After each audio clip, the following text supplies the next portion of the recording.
وانت كبير، والكبير الله سبحانه وتعالى، ونرجو منك قبول العذر، ويتقدم والدي الان بالعذر وانا اولهم يا دكتور.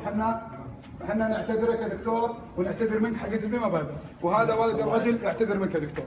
انا اعتذر من محمد والد خالد معروف لجي قد سبق وان تنوم والدي في المستشفى ووجد كل العنايه منكم.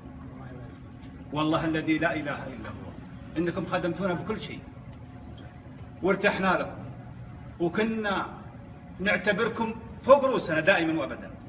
ومن الكلام اللي اعيده واكرره دائما اقول يا اخواني، الدكتور والرجل اللي يخدم المواطنين ويخدم الشعوب المسلمه فوالله العظيم انه فوق الراس دائما.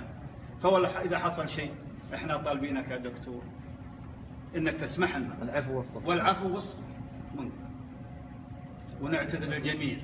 ايش قلت لك وللجميع؟ سمحت وعذرت، ربنا يقدم فيه الخير ان شاء الله، وتنازلت عن حقك، وجزاك الله خير يا دكتور. الله يجزيه الخير ان شاء الله. طيب جزاك الله خير. احنا يا دكتور الان نحتاج التنازل يتم خطيا، والجماعه يعتذرون، ونزيد ونكرر اعتذارنا للجميع.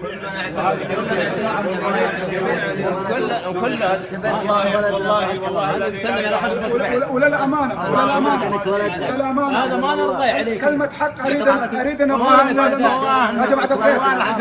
اسمحوا لي بكلمه حق. اسمحوا لي بكلمه حق وجدتها اليوم في هذا المكان.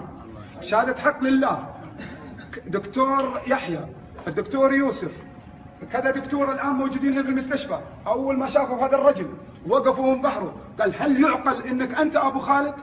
للامانه هل يعقل بمعرفتهم لهذا الرجل؟ قال نعم انا ابوه. قالوا لا اله الا الله.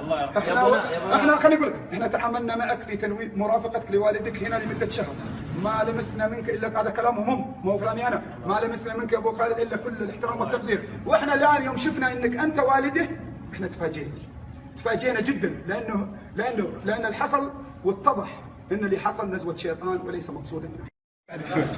نعم